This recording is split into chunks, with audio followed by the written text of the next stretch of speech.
النهارده. شكرا لحضوركم جميعا في الميعاد وانتظاركم. بنتاسف عن التاخر ده لمده ساعه تقريبا لحد ما اكتمل العدد المتوقع يحضر النهارده. والنهارده هنبتدي دلوقتي الاكتيفيتيز. الدكتور محمد فوزي هيتكلم وهنبتدي نعمل تعريف بالمحاضرين. دكتور محمد فوزي اتفضل. السلام عليكم. بنرحب بيكم جميعا في اليوم في ورشة العمل النهارده. ويعني يا ريت نبدأ الأول نعرف نفسنا ببعض، لأنه في ناس من كل جهة. عندنا ناس من الشرطة ومن الجيش ومن الجمعيات ومن الهيئة، فلو سمحتوا يعني كده كل واحد يقدم نفسه عشان ناخد فكرة عن الموجودين. نبتدي طب من هناك خالص بعد إذن حضرتك بقى دكتور. صباح الخير. أنا رائد الدكتور عمرو أبو اليزيد، قطاع الخدمات الطبية في وزارة الداخلية. أنا استشاري أول أمراض نساء وولادة ومقرر المجالس العلمية في رئاسة القطاع. صباح الخير. مقدم دكتور عثمان شاكر، رئيس اسم الجراحة المجمع الطبي وزارة الداخلية الخدمات الطبية. صباح الخير. عقيد دكتور مصطفى خليفة، رئيس اسم القسطرة والقلب بالمجمع الطبي. صباح الخير. عميد دكتور أحمد رشدي، مساعد مدير مستشفى الشروق لهيئة الشرطة. صباح الخير. العميد دكتور علي عمارة، استشاري جراحة العظام ورئيس أقسام جراحة العظام بمستشفى الشرطة. صباح الخير. مقدم دكتور محمد صلاح صديق، رئيس قسم جراحة مخ وأعصاب بمستشفى الشرطة. تحياتي لكل السادة الحضور. دكتور وائل الدرندلي، Vice President of the General Organization for Teaching Hospital and Institutions. صباح الفل على حضراتكم جميعا. دكتور محمد سليم، استشاري القلب، معهد القلب القومي. صباح الخير. Good morning. دكتور أحمد حسنين، Consultant Cardiology, National Heart Institute. دكتور غادة قزامل، Consultant Cardiology, National Heart Institute. Good morning. Dr. Muhammad Salah, Dean of the National Institute of Urology and Nephrology. Good morning. Dr. Rashad Al-Masri, it's Consultant Surgeon, Ahmed Maher Teaching Hospital. دكتور نغم الأمير، Consultant of Clinical Pathology, Vice President of Guti. Good morning everybody. Nice to meet you here in Egypt. I'm Dr. Ahmed Atiyah, Consultant in Urology, Matariyah Teaching Hospital. Good morning. I am Ahmed Heba, Consultant of Hepatogastroenterology at Ahmed Maher Teaching Hospital, Gothi, and researcher in National Research Center. Good morning. I am Ahmed Sadiq. I am Consultant Dermatovenerologist, Manager of Cairo Hospital for Dermatology and Venereology, and Secretary General of the Egyptian Society of Dermatology and Venereology. Good morning to all. I'm a Brigadier General Medical Consultant in Police Hospital, General Medicine Consultants. Good morning. Dr. Mu'taz Abu Zaid, Clinical Pharmacist at GOSI, Technical Office Manager. Good morning. Marina Rashad, Clinical Pharmacist, Technical Office Member. Dr. Hazem Al-Nassar, Consultant of Ophthalmology, Vice Dean of the Memorial Institute for Ophthalmic Research. كمال إتريبي، Consultant Gastroenterology, National Liver Institute Guthi, MRCB International Clinical Examiner, Royal College of Physicians London, and one of the members of the executive team of the National Egyptian Guidelines Project. محمد مراد, Consultant OBGYN, الجلاء Maternity Teaching Hospital, and member of the Royal College of Obstetricians and Gynecologists. Good morning. Dr. Randa Darwish, Consultant of Pediatrics and Fellow of the Royal College of Pediatrics and Child Health, and Coordinator of Pediatric Training, General Organization of Teaching Hospitals. Good morning. Bassem Touima, WHO Consultant. Good morning.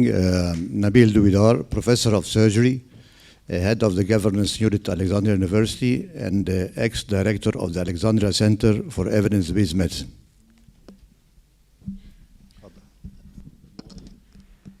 Good morning. General Dr. Mohammed Good morning, General Dr. Mohammed Abdulsalam Al-Gohari, consultant of Tropical Medicine, Ministry of Defense, and manager of Al-Maza Military Fever Hospital. Good morning, General Brigadier Dr. Abdurrab Sayed, consultant general surgeon and GIT surgery, medical director of مستشفى كوبري القبة Military Medical Complex. Good morning, Dr. Mohammed Al-Sayes. I'm an internal medicine specialist, healthcare quality and healthcare management specialist, head of managerial regulation department, the General Authority of Healthcare Accreditation and Regulation. Good morning, Rami Al-Ashri, Nursing Management and Healthcare Authority. Good morning, Dr. Marian Riyad, Drug Information Pharmacist and member of GOTHIP President Technical Office. Good morning, Dr. Hiba Abdelaziz, Consultant Epidemiology at the National Hepatology and Tropical Medicine Research Institute. Good morning, Dr. Jihan El-Tuhami, Consultant of Radiology in National Institute of Urology and Nephrology and Armed Forces Hospital, College of Medicine. Good morning, Dr. Magda Shab, Nursing Training Coordinator, COSI. Good morning, Dr. Rahab Konsowa, Egypt Healthcare Authority. Good morning. Hi, everyone. My name is Mehnaz Khairandish, Regional Advisor for Evidence and Data to Policy in WHO EMRO. Nice to meet you all. Thank you. Good morning. I'm Dr. Magdi Bakr. I'm a WHO Health System Consultant and the Technical Advisor of the Chairman of Egypt Healthcare Authority. Good morning, everyone. My name is Malika Tamim. I'm working as Technical Officer in the Evidence and Data to Policy Unit of WHO EMRO. Hello everyone, Sabah al-Khair, good morning. My name is Riham Al-Asadi and I'm a WHO consultant for clinical governance and patient safety. I work in the country office of Egypt for the WHO. I've had the pleasure of coordinating with many of you. I think we've met with many of you and with Dr. Muhammad Fawzi and his great team at the General Organization for Teaching Hospitals and Institutes, coordinating the program on the development of the program on the national guidelines. So I'm looking forward to today's outcome and very happy to be here. Thank you. Dr. Riham Shinawi, CEO Assistant, Egypt Healthcare Authority. Thank you all for representing yourself. My name is Gasa Gadik Karim. I'm Health System Coordinator for the WHO Country Office Egypt. And now the floor to Dr. Muhammad Fawzi.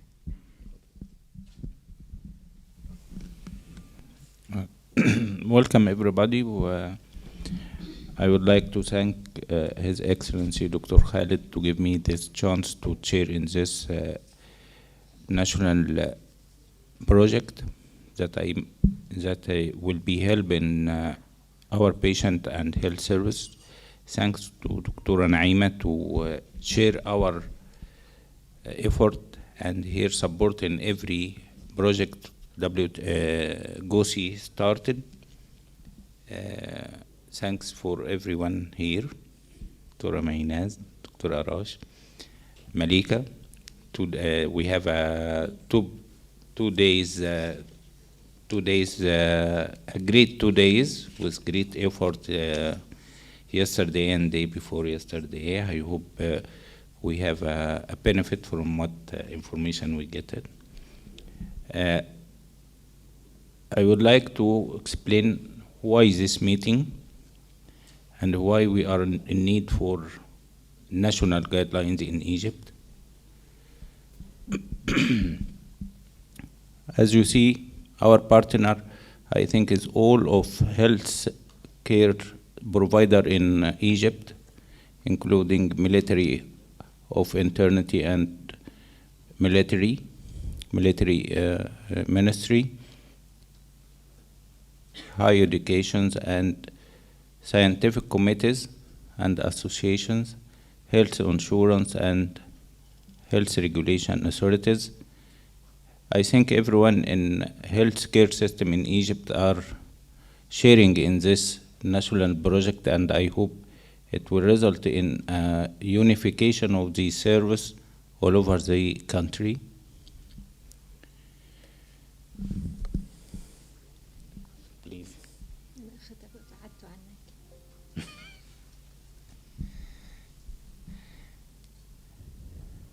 Why we need to I should stand. I don't see.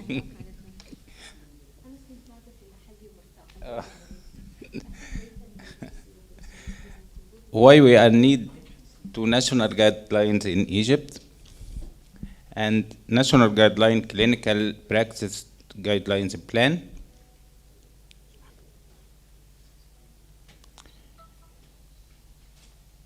All of us are agree that we are in need to have our national clinical guidelines in Egypt to improve the quality of clinical care by evidence-based clinical practice, be prepared for universal health insurance, providing a standardized care by decrease the healthcare productivity variability, tailored intervention to the national resource, and promote patient safety and decrease national disease burden.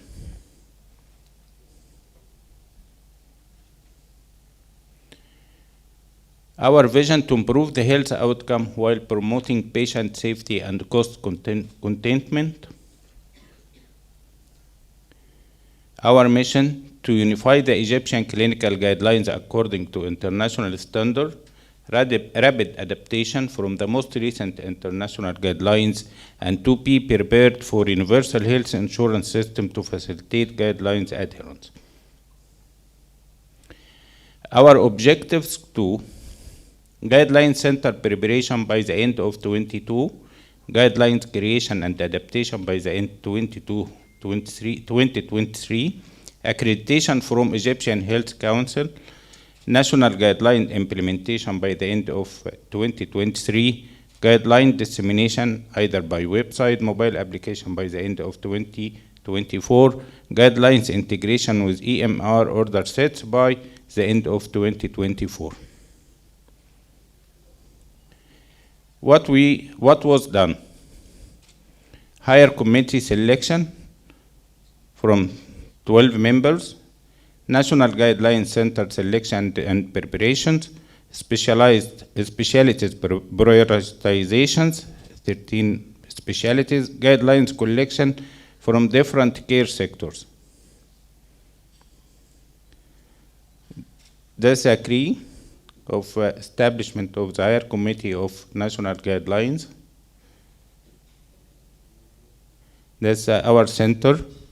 It was prepared in Matray Teaching Hospital.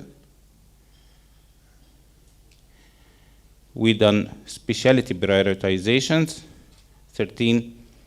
Some of them have already clinical guidelines was established, which were revised and accredited, and some were not. The priorities was done according to the health problem burden, according economics or number or most number of patients or economic burden of the health problem. More than 135 guidelines from more than 45 specialties. That means at least every specialty has 4 guidelines. We should have select one to be nationalized. That's our roadmap. We reached to here, and we will continue from here. We'll establish the specialized committees, then topic priorities within the specialties, guideline creation and adaptations, guidelines implementation, then guideline evaluation, and guideline continuous improvement and updating. Thanks.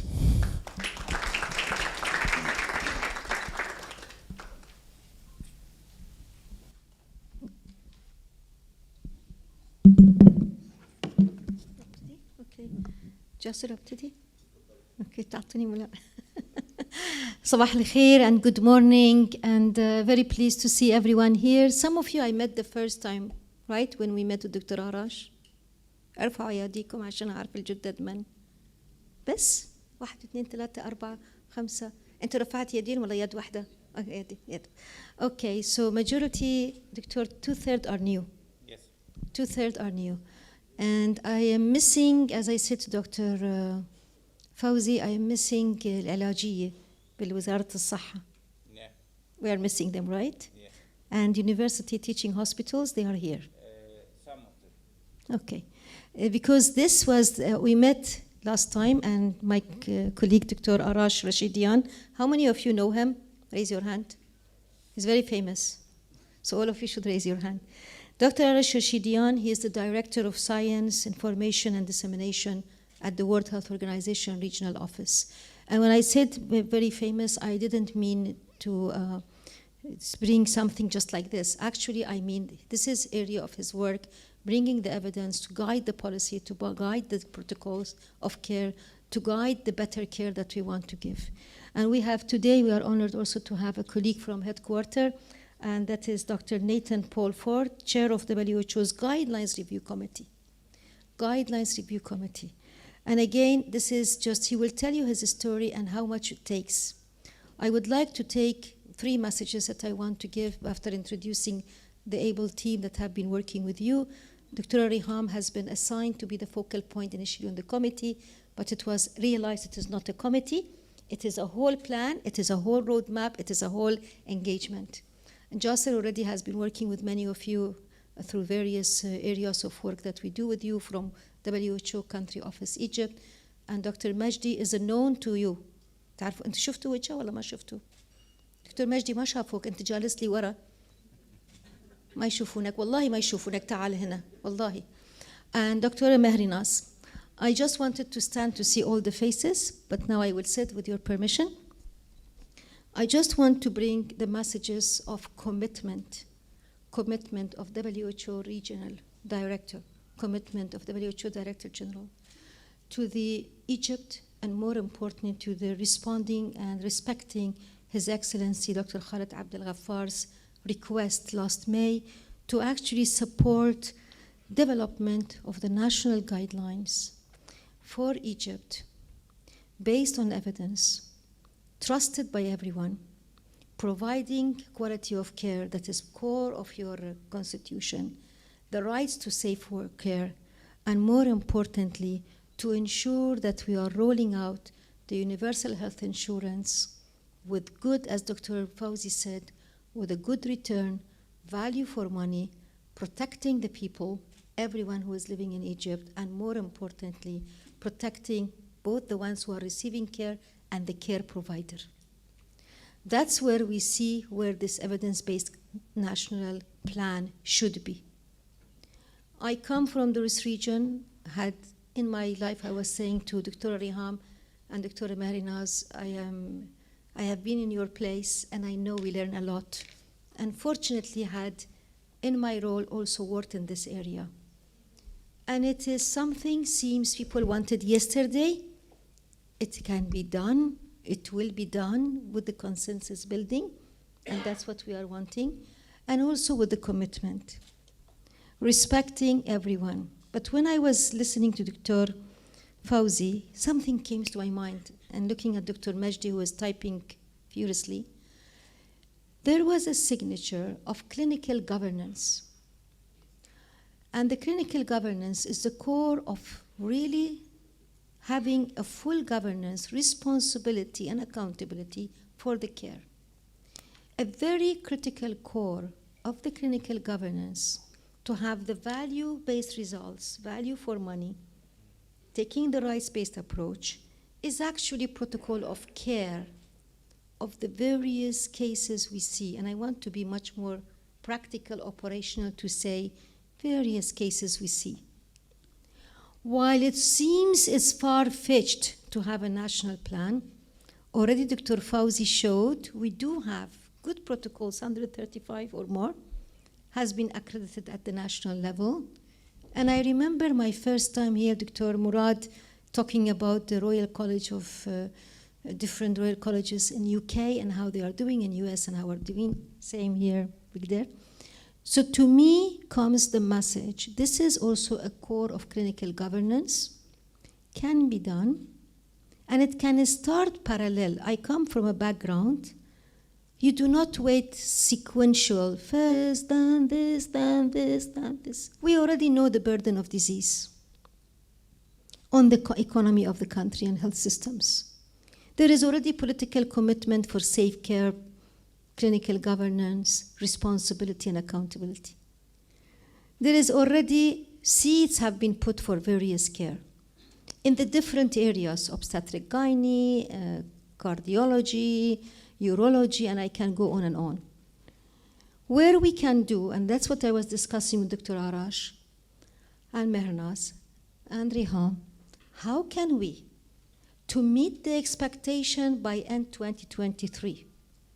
It's a very, very ambitious expectations. Why? Dr. Fauzi, I'm trying to bring the reality. You can have the best national plan now, bringing the evidence, but you don't have commitments, you will not have the ownership, you will not have the followers. So the ambitious part comes is the individual expert sitting in this room and outside of this room, the critical mass, who believe that there should be a unified national plan, evidence-based clinical protocols that respects, and I put it here, that is, I mean, Nathan used trustworthy. I am saying protocol that is respecting the right diagnostics, protocol that is respecting the right mode of treatments, medicines to be used, protocol that is respecting the right prescriptions for the different areas of the burden of disease. I was just giving an example. Angina. A male case male comes to you with angina. What is the line of protocol? Which diagnostics will you use? Which blood test will you use? Which course of treatment you will give?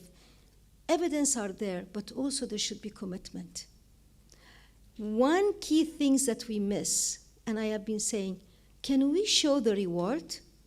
The policymaker, the president, the minister, the prime minister, the minister of finance would like to see if I am bringing the diagnostics and treatments. Today you have unified procurement authorities. They need to invest in whatever you are requesting. This is known in our region that each expert and consultants believe they know it, they have already done it, they do not need to consult with their second opinion, and they do not need to agree because I know my line of treatment. This is a challenge we are having. This is the elephant in the room that we do not speak. If I say now, how many of you believe in evidence-based protocol? Raise your hand. How many of you believe that we can have a standardized protocol guiding, listen to me, guiding, it's not 100% a blueprint, but it's guiding for diagnostics? Raise your hand. Good. I have believers in this room. How many believe that we need to really look into the course of treatment? It does not necessarily to be believe. I don't have the statistics in front of me, but I used to be on top of it. What does it mean, the difference between using the generic, and that's what I was talking about, Dr. Riham, generic medicine versus the commercial, top-notch pharmacists that are coming to our doors, giving us pockets, and every weeks they try to bring us so we can buy.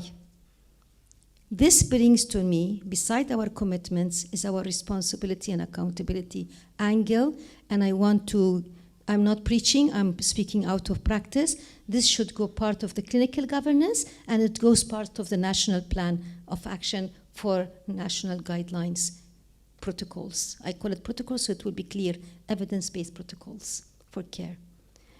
One thing that we need to do, Doctor, and Dr. Arash, I'm sure you will support me and help me, is actually the economist angle. Today I don't have Ahmed Khalifa in the room. This is now the core. The whole decision-making of protection comes to the finance language and economy of care and health economist, health economy. It's a combination of both. We need to say that the generic medicine and this big company X actually have really treated, and we have evidence in Egypt with hepatitis C. صح ولا لا? We have evidence in Egypt with 100 million صحة and with كشف المبكر, early detection, treatment of hepatitis C. And instead of investing, I always say this story. When I came in 2010, first time, 23 top-notch tertiary care liver transplants. The investment made by early detection, early treatment, generic medicine, production of the medicine here in-house in Egypt brought the return.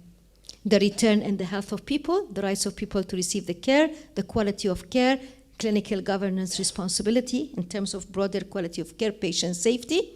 These are all interlinked. And I'm bringing these value-based systems because I know you are all the believers.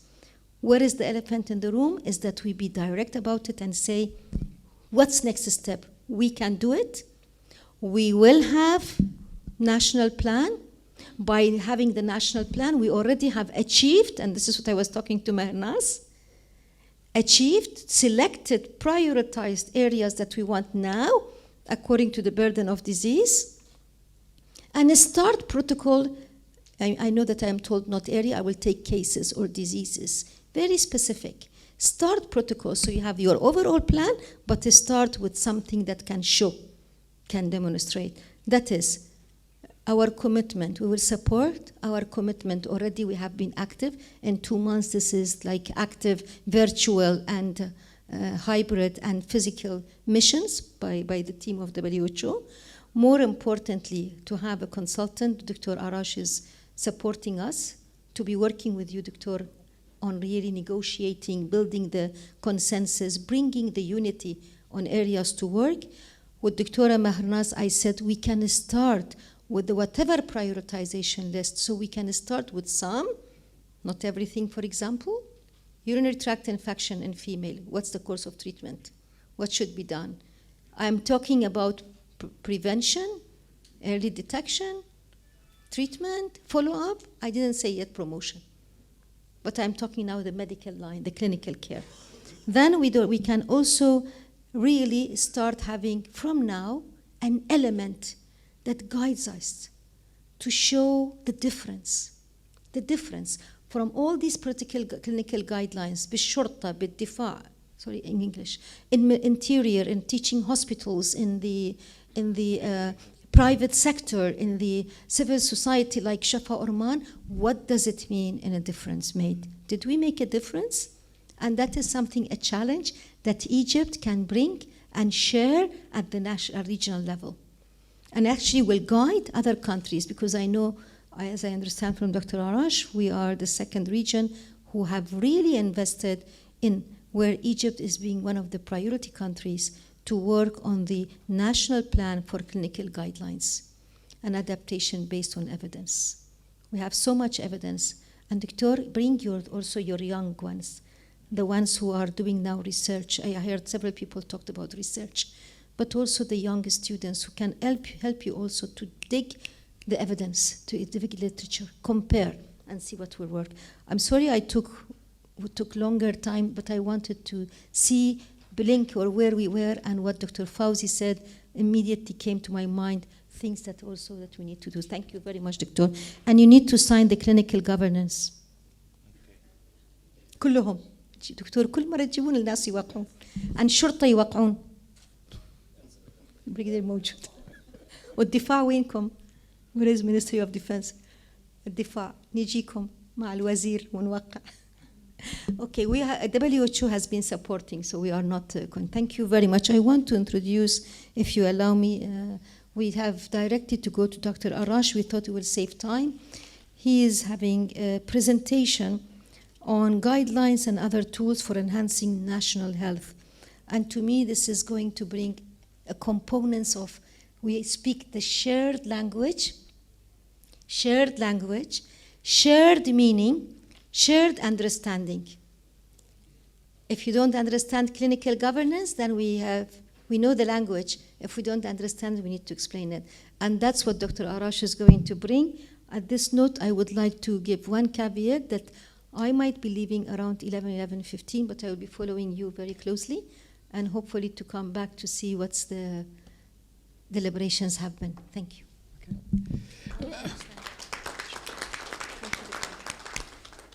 Many thanks indeed, Dr. Naima and Dr. Fawzi.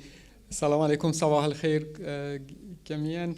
I'm Arash Rashidian, as Dr. Naima kindly introduced, and it's a pleasure to be with you. I'd say two very quick introduction. One is that, and we refer to this, later on in today and tomorrow discussion. One is that, we are extremely delighted of the interest that His Excellency Ministry of Health and the Ministry of Health in total has shown to the topic.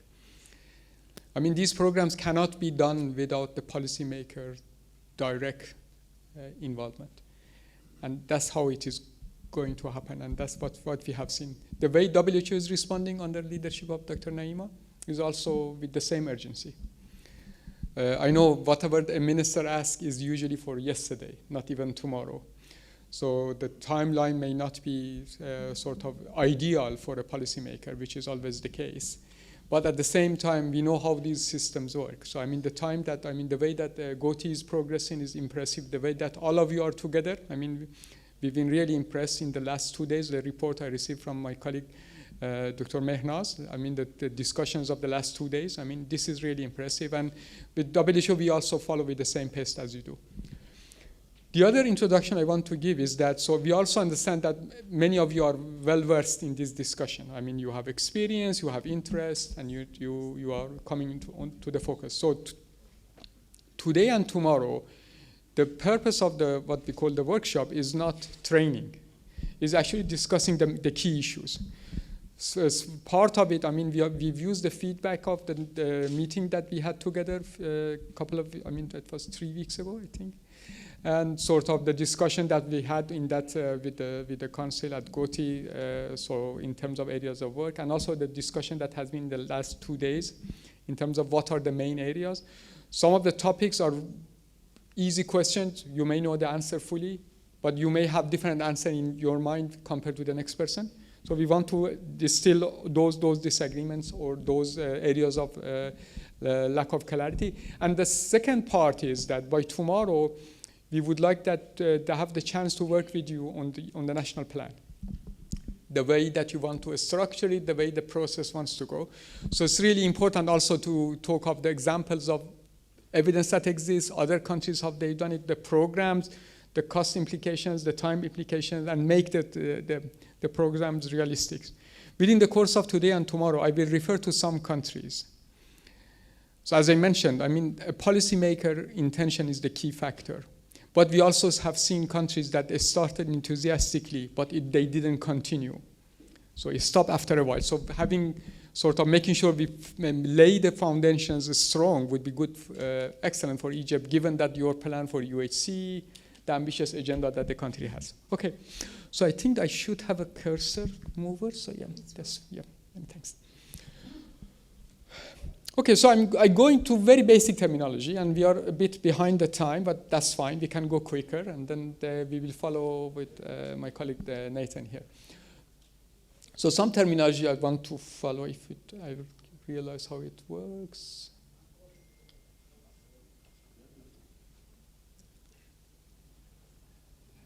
Ayuha Shabab, someone help me. Oh, it's working. Oh, okay, very good.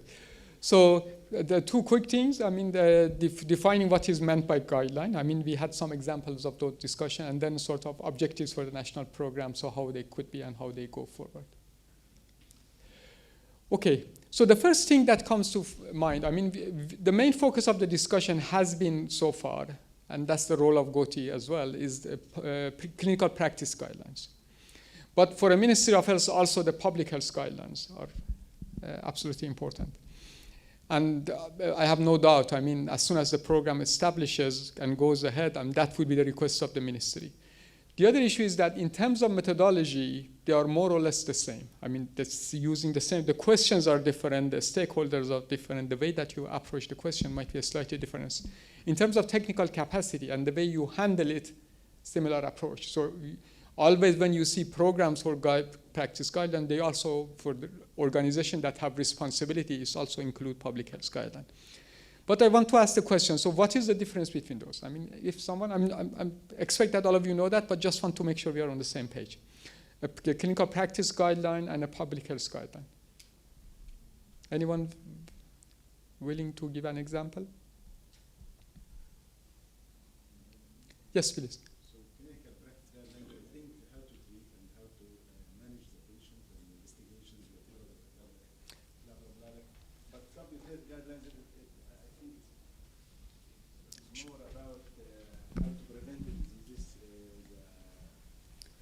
It's a sort of awareness of the disease of the patient, maybe such things. Okay, can you repeat the public So health part? I mean clinical practice guidelines is a kind of protocol of management patients. But public health guidelines, I think, is more broad in about how to prevent a disease, how to make an awareness for your patients and for a community. So it is a sort of how to prevent much more than how to manage. Okay, very, very close. A little bit of further specification is needed. I will come back to your. Anyone wants to add to that, please? So I think that the public health guideline, it takes also in consideration the risk factors and the incidence and prevalence of the disease, and how to, so as mentioned, it talks more about at a preventive level, but also giving or priming the followers of this guideline on the epidemiology of the disease and the risk factors involved. Okay, so I mean, on this one, I want to reflect quickly. I would say, I mean, this is also part of a national clinical care, sort of clinical guideline as well, clinical practice guideline. So let's say if you are thinking of a guideline for your department, so you're heading a department of orthopedics in the hospital, so you develop a guideline for the department, then obviously you are not thinking about epidemiology, etc. Your main concern is that making sure everybody does the good job for my patients, for the patients that come. But if you do a national guideline for orthopedics, the same issue, you look at the epidemiology, the burden, the sort of risk factors, even other determinants. So that's not a major differentiation. It's more of the level of interest that you show in that. That was a good point you raised. Anyone else wants to add, please, madam? Maybe the microphone can go. Thank you. Shukran. Clinical practice guideline is the information or recommendation guiding to perform clinical practice. Okay, so that's on public health guideline? For public health? Yeah. Guiding to perform clinical practice for the patient. Sure. Yeah, no, I mean, fine. Okay, let's go to it. I mean, the point is, in clinical practice guidelines, we are talking about the interaction between clinicians and patients. So the things that apply to that context. So I mean, if as a doctor, as a nurse, as a pharmacist, whoever who's dealing with individual patients, what guides your interaction in response to the needs of the patient? That also includes prevention. So if the prevention is about giving the messages, for example, you have a diabetes patient, you want to sort of prevent secondary complications, then you give some advice. You have a sort of person elderly, you want to make sure that older, so those sort of recommendations are also part of it. But when we get to public health guideline, even if it is about individuals, the main objective is not the individual itself, is the society as a whole. Let's say, I mean, a good example of something that applies to individual, but the target is population, is vaccination. So vaccination, when you talk of the sort of a guideline for vaccination program, you're talking about public health guideline. Vaccination is applied to me as a person, but the benefit is not to me. Actually, it gets more benefit to others when I'm vaccinated. So, and when all of us are vaccinated, then everybody benefits the maximum. But there could be also things that do not apply to the same person. So it could be, for example, guidance about how to sort of run the public health program. Let's say guideline to, guidelines like this are more difficult to develop, but focus on health system issues, or for example, for the management of hospital waste. So there could be also topics that are not about individuals. But anything that the main objective of intervention is not the individual, is actually, individual might benefit from it. Obviously, you don't apply anything to anyone unless there is benefit to the person. But the objective is bigger than the person, then becomes a public health. So in a way, it's a sort of the level of application. Yes, Phyllis. We can say that clinical practice is dealing with the disease, but the public health, we are dealing with the disease itself.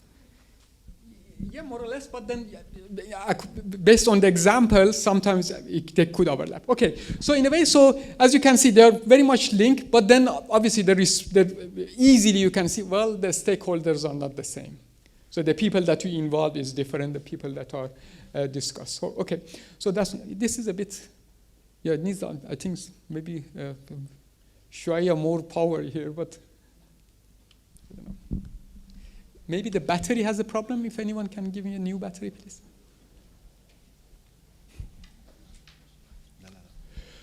Okay, so the point is, I mean, one of the main issues the guideline does is actually justifies the decision or shows the sources of the decision. So one of the challenges that you always have is that people know what they are doing, especially people who have sort of the specialty. I mean, making sure that that justification is there, you know that, so the claim goes beyond the art of service delivery, art of medicine, art of program, even art of policy making, policy management. This is really annoying. So I mean, shukran. So the main factor here is that, so I mean, any topic, and this has been raised also in the discussion we've had, and in any clinical, in my experience, many years in these areas, it happens in every setting, every country. You talk to people who have experience in their job, they know what they are doing. And you tell them guideline, they say, well, did you see something wrong with my work that you are asking?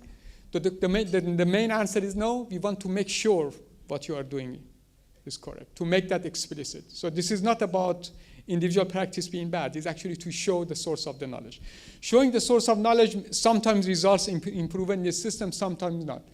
But when is a guideline a necessity, that's important. So if you have a big problem, but then so let's say we are talking about the disease that has a lot of burden in the society. Do you need a guideline if everybody doing a good job and everybody similar to each other?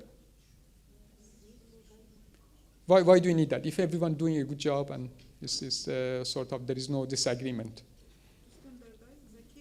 It is already standardized. Everybody is doing it.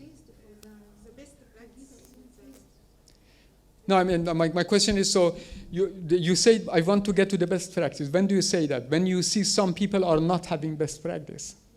If they are already showing best practice. So the main thing that the guideline addresses is that areas that you are not sure or there is difference in the practice. So this becomes the criteria.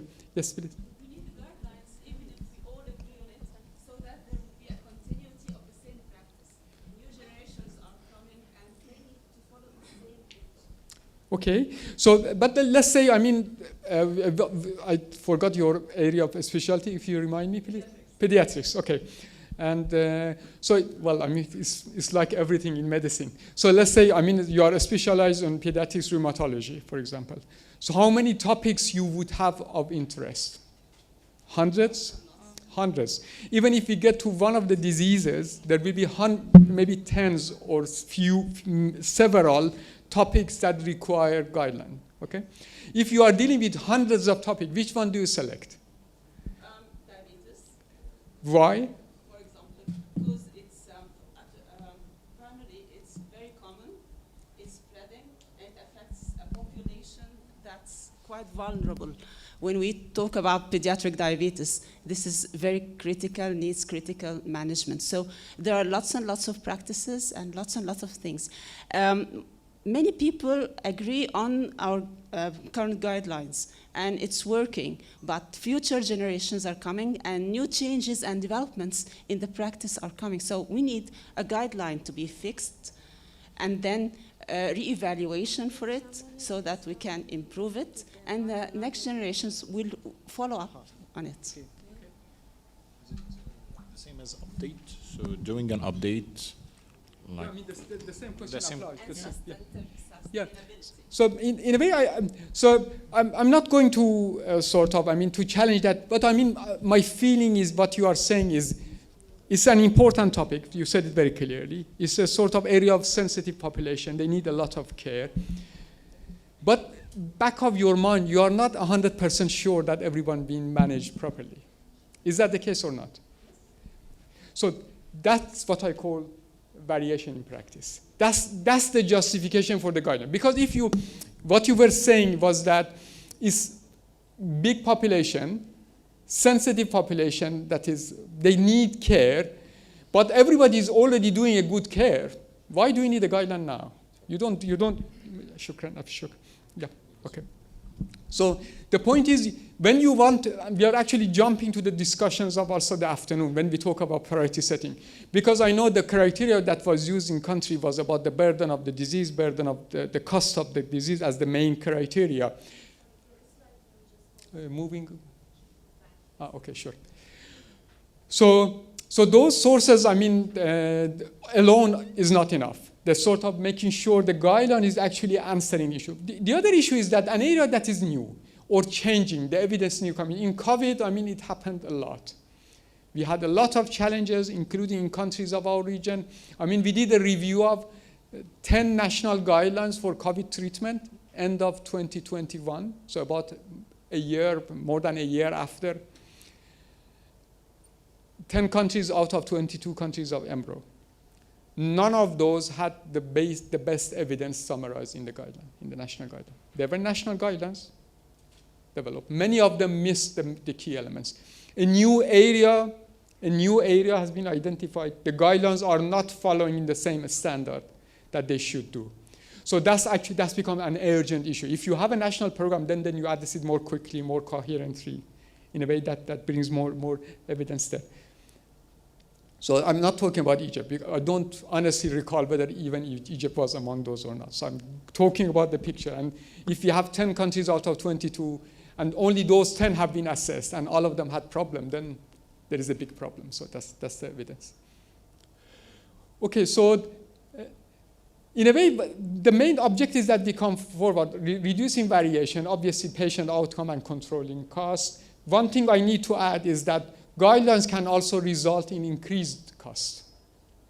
So always policy, if you tell a minister of health or head of insurance organization that the guideline might actually increase the cost, well, they say, okay, so because there is a big concern about the cost issues. But we need to be aware of that. How it might increase cost, the guideline. How many patient groups that you know that they are not well treated? Is everyone with hypertension well treated? Many of them are under-treated. Is everyone with diabetes getting all the medicines they need? Many of them don't.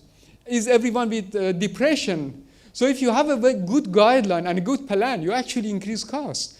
But you do that on good intervention with resulting in future less costs because they become healthier in future. So the immediate cost could become bigger. So the guideline doesn't automatically result, but the guideline might give you a lot of saving. For example, let's say between different, so let's say hypertensions, many doctors jumping on the first line of treatment, going to very expensive second line, third line, then you say, no, please stop. There is a first line that is really effective and it's much cheaper. So that becomes your saving. But then you might increase coverage by 20%, 30%. So many people more. And that's the extra cost. And there is also evidence of that as well.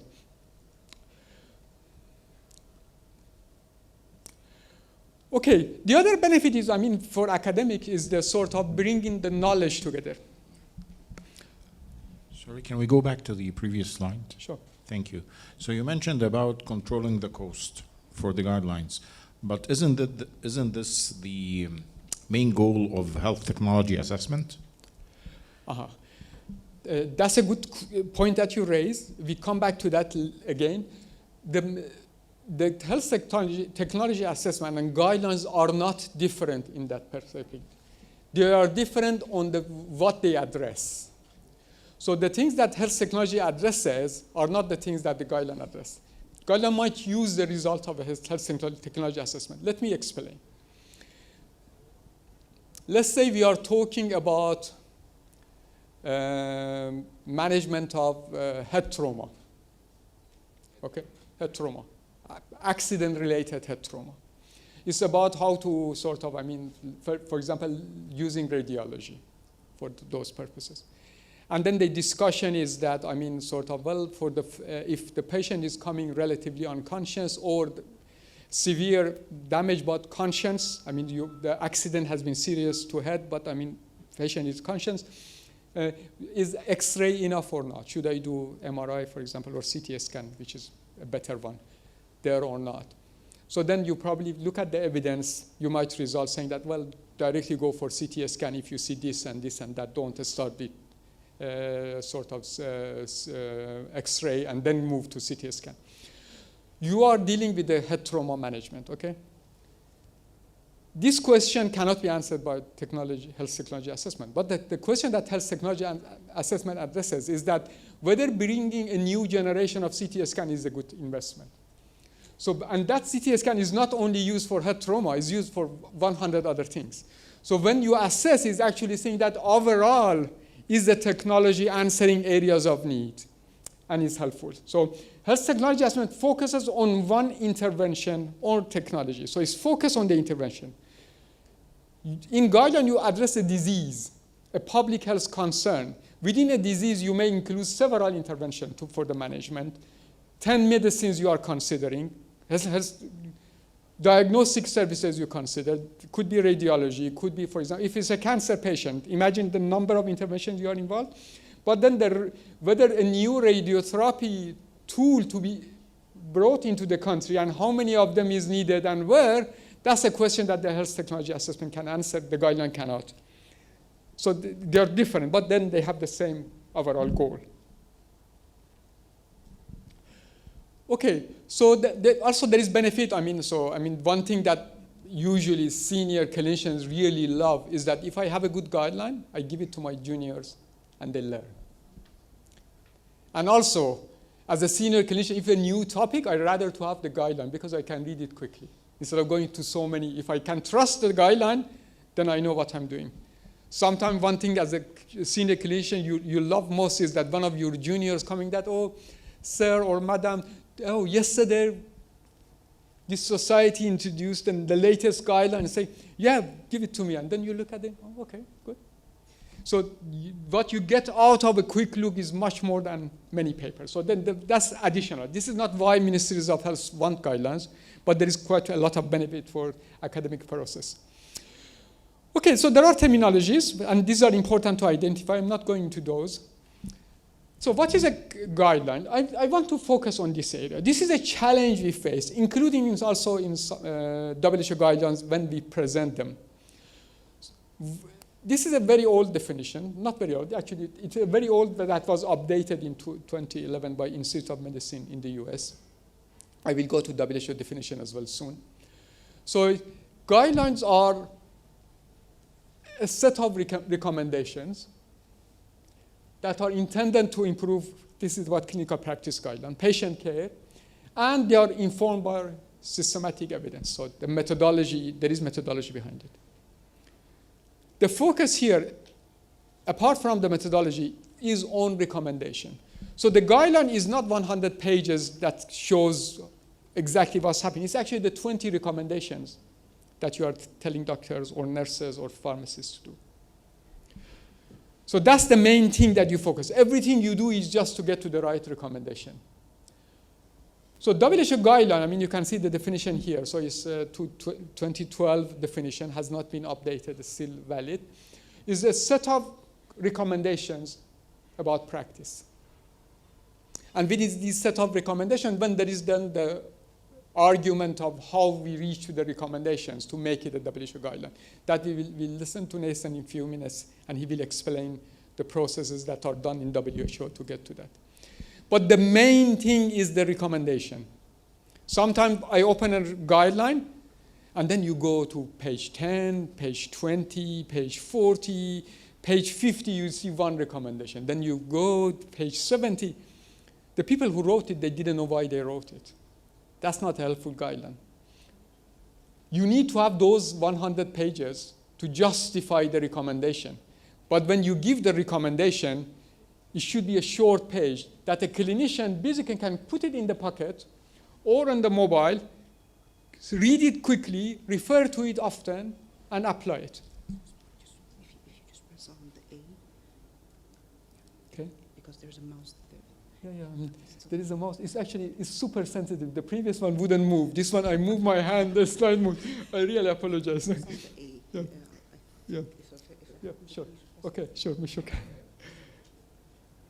Okay, so the WHO guidelines, I mean, there are certain principles behind it, just going through them very quickly. So areas of uncertainty, I mention it again. Uncertainty is the principle behind it. So there should be disagreement. There should be something I don't know. If everybody knows and everybody doing a great job, that's very, very rare. But if that's the case, then you don't need the guideline. And we are, so once I was consulting for a national guideline on, for the management of depression.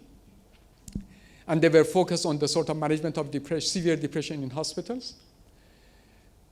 And the main concern was the use of ECT, the sort of the shock for management when severe depression who is not responding to any treatment. Then they were talking about the applications, the standards of the room, the processes. They wanted to have evidence on anything. Then I started asking some questions. I said, well, are you really worried about the tools? And they said, no, actually most the hospitals, the tools are okay. Are you worried about the standards of the room that are applied? No, we are not. Then what is your main worry? They said, well, actually some people receive it who should not be receiving it. So I said, okay, that's your focus. If you are, the area that is not ideal, that's your focus. Don't focus on everything. Don't answer anything. Today, when we go to the scope, I show you a scope that says, these are the questions. I'm not answering this. I'm not answering this. I'm not, because I have no problem here. That knowledge is important. That's how you make the best use of your time and then provide the best recommendation. Then the important thing here is that it should be explicit and transparent in terms of methodology. Multidisciplinary work is really important. Multidisciplinary work is not doctors of my specialty from elsewhere in the country. It's better than doctors of my specialty from Ain Shams. But that's not enough. It's not only doctors sitting together either, relevant to the disease. Let's say it's a cancer issue, you bring the sort of oncologist, surgeon, sort of radiotherapist, anyone that is relevant to that. But then what about the nurses? What about the pharmacist? What about the sort of biochemist? The sort of, what about the pathologist? So what about the patient perspective? What about the sort of, so when we talk of multidisciplinary, is a general principle is anyone who is going to apply the guidance is part of the group that develops the guidance. And I've been in many committees during my life, and believe me, it actually makes a major, major difference, including in countries that the disciplines didn't used to work together. They didn't like the idea of sitting together. They were forced because of the national strategy to come together, and they were very happy in the end. So it works, but those are the criteria that should be there. Okay, so I go more quickly now. So then this idea, maybe one or two more slides here. So whose benefit we are seeking? This is really an important question. This is also underpinning one of the issues that Nathan will discuss in the afternoon on use of health economics. Okay, so is it for patients, the guideline we are doing? Yeah, so I mean, we do that always for patients. So that if that argument is not there, then the clinical practice guideline is not needed. Is it going to apply at the level of society? If it's a public health guideline, definitely, but also for the sort of guideline itself. Is it for the benefit of physicians? They do a better job. Is it for the other healthcare providers, for example, nurses? Is it for a group of specialists? The reason I'm going like this, become more and more specific, is that then you realize, well, you cannot be saying yes to all of that, because some of them might interact. Let's say, if I answer to the last question, a specialist, so let's say I'm saying that this is for the benefit of orthopedics. Then it may not be that beneficial to, say, neurosurgeons, because he might say certain things that this patient should go to orthopedics, not to neurosurgeons, or may make the rheumatologist not very happy. So then one of the reasons you bring all disciplines together is that you don't want that sort of the bias of discipline focus. It also depends very much on how the system works. A beautiful example that I've used many times is that, so this has been published several years ago. There was a guideline developed in the UK about patient referral for cancer. Who wrote the guideline? Radiologist. What was the topic? Was the diagnosis of the cancer. What's your guess? What was the main recommendation? So that means who should be sent for radiography? More patients. That opposite of that. The guideline actually said, if your patient has this, don't send it. If like this, it was more of no, no, no, no. Why? Because in the UK, if you are a radiologist, you don't get paid by the number of patients. So if you have less number of patients, you're happier. So your bias is that actually I really want to do the ones that is needed. So that's the thing. Why everybody is coming that doesn't need? Go to another country, when doctor is paid by the number of cases, the same group sitting together, they will say, well, how aren't you sure? This may need a test. There is one out of, I don't know, 100 or 1,000 patients that they might have something, and they may, so I'm not saying people do that on purpose. A lot of time it's become part of your thinking, part of your culture. The idea might become biased. So the setting also affects. So when you talk of whose benefit, then obviously a correct answer is needed. So if you say, no, my main benefit is the patient, then you actually need to make sure those biases are handled, and that's for a national. Health insurance organization, why I raise this? Because of the, let me finish this and get back to you. So the issue of the cost is very important for health insurance organization. That's a very important factor. Egypt, the national program is expanding, it's very proactive, it wants to do a good job. That's excellent. But the health insurance organization is also limited in one sense. Why is that? Because health insurance organizations cover the cost that is happening within the health sector. So for example, if a guideline says discharge the patient sooner, that makes the health insurance organization happy. The guideline might also be correct. I'm not saying it's wrong. But if the guideline sends the patient sooner to the... Yes. The other sector who is unhappy, which sector is that? Because they want to long stay for financial purpose.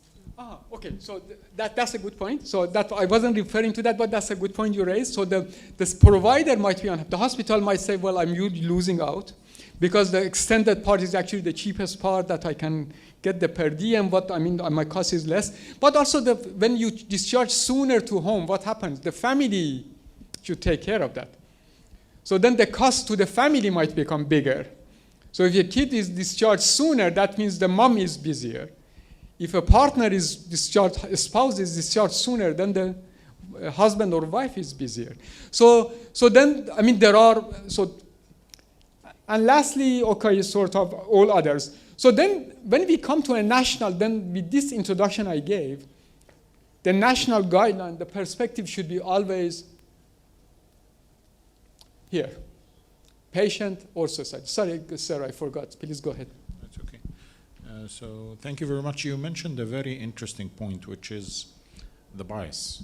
So and you mentioned like examples of different countries where the developers of the guideline or the ones who write the guidelines may be biased based on culture, based on the peer, based on how the system works. But, and correct me if I'm wrong, I think that the major player that should guide writing the guidelines is the evidence. Sure. The studies, the RCTs, the systematic review and meta-analysis. Yeah, absolutely. No, that's the case. Right. But then the committee interprets the evidence. And the doubt you put on that affects. If you don't have other perspective with you, you don't see other elements. So the guideline that I made the example was not the national guideline. It was actually a guideline, a hospital, set-up hospital they had developed, and it was only radiologists sitting together. So they were sort of, the main concern was that there is so many patients we cannot manage. We really want to manage only the ones that are priority. So they had said, don't send, don't send, don't send. That was the message. So the point is, if you sit on national guideline, you will see the interpretation given to the evidence is also an important part of decision making. And to make sure that the correct interpretation of evidence is made, you need to have different perspectives. So that's the main message. You cannot, sorry, I also need to make sure that, so, well, let's say there are two medicines, and that we will listen to. Listen, I'm jumping into your discussion a few times, I'm sorry for that.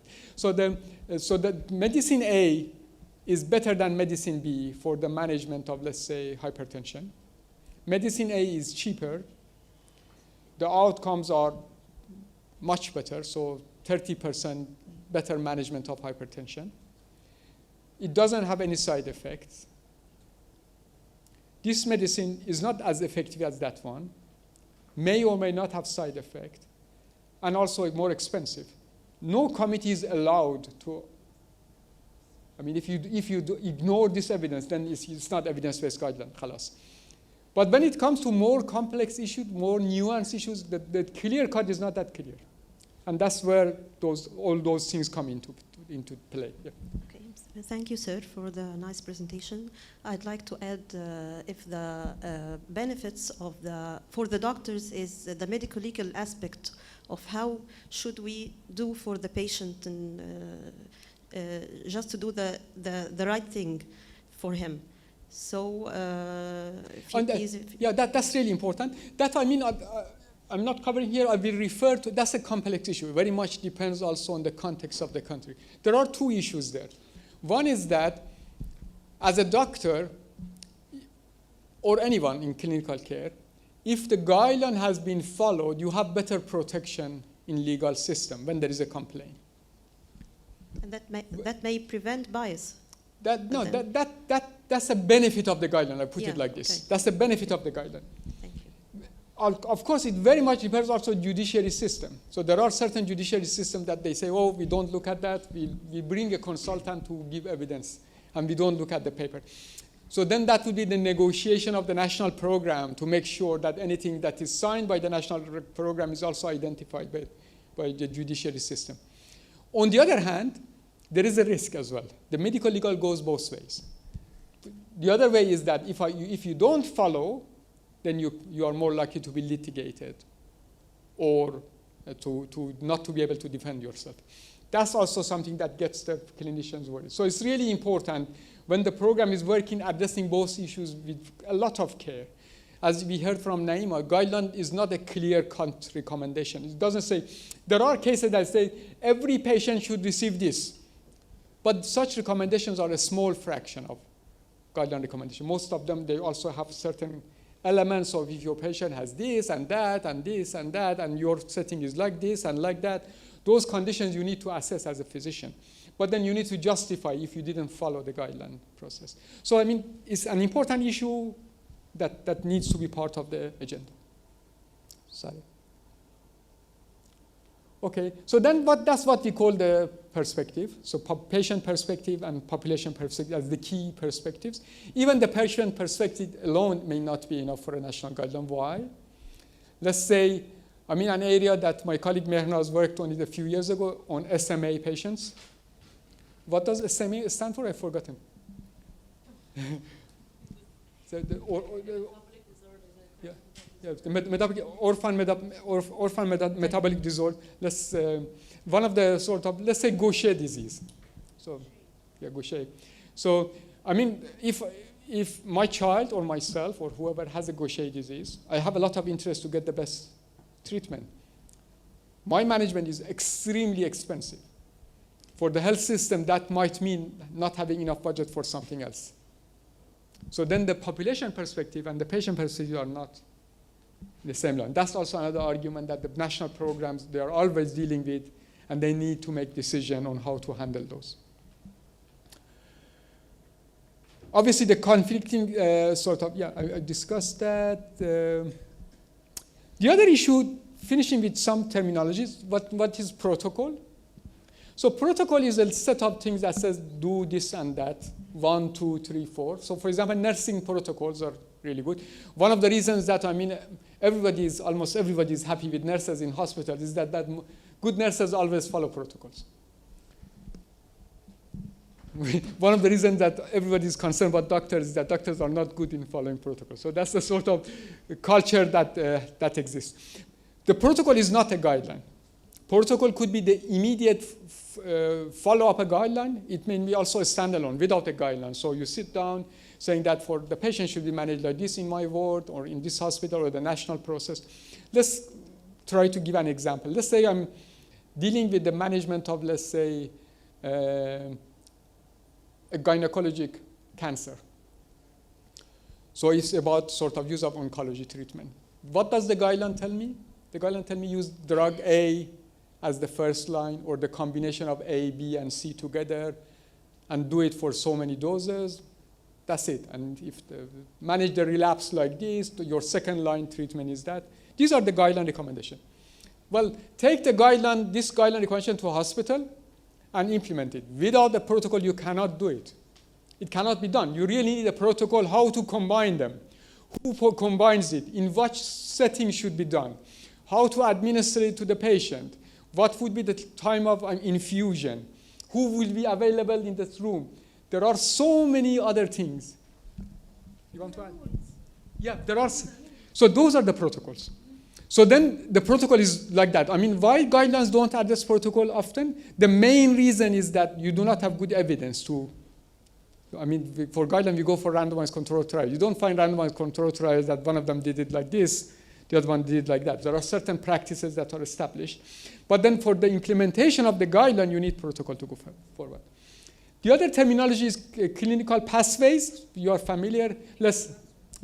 So again, this is not a guideline, but the guideline should become the basis for that. So the guideline might say the management of patients should involve these specialties. Then the clinical pathway defines how they go. The referral system, the transfer from one ward to the other, the discharge process, absolutely. The consultation processes, everything. The other terminology is a standard of care. So standards are three categories: the minimum standards, sort of range standards, and the maximum, the ideal standards. The minimum standard is that sort of every doctor should have let's say minimum, a very simple example would be that, let's say, I don't know what's the best evidence right now. I'm sorry if I'm out of date. But let's say every patient who has had a history of cardiovascular disease and been admitted to hospital with that, let's say, MI, when they are discharged, they should be discharged at least with one medicine from the statin family. Is this still a valid evidence right now? I think that's it. Okay. So you should have every patient with MI. When you discharge, there should be a statin on that sort. That's the guideline recommendation. As a physician, you know that some people react to a statin. So there could be sort of a small proportion of people, they would have liver function distortion. So then you give them a statin, you cannot continue. Or there could be, let's say that happens in maybe 2-3% of the society. So then you want to make this a standard because you want to follow it. What would be your stance saying that hospital minimum 90% of discharge from CCU should have a statin? That becomes your standard. The other one would be that sort of, let's say for appendicitis surgery, okay? So it's a balance. So if you doubt anyone with a pain and open the sort of abdomen for that, there will be a lot of negative cases. If you delay everyone to make it very positive, then you will have perforation and complications of appendicitis. Then you might put a standard saying that, so at the level of hospital, when I look at it, the hospital could have general surgery services, so the range of sort of perforated appendicitis, perforated appendix after sort of appendectomy should be between this range and that range. That becomes your standard. What is the basis of your standard? The guideline that you have developed that says who should be treated, who should not be treated, if you have a guideline. So that's how we do the standard process. And I think that's probably the last one. Yeah, and as I said, guidelines are often not compulsory, while standards, they say do this, do that, do it like this. So that's the purpose. Okay, yeah. Yes, sir.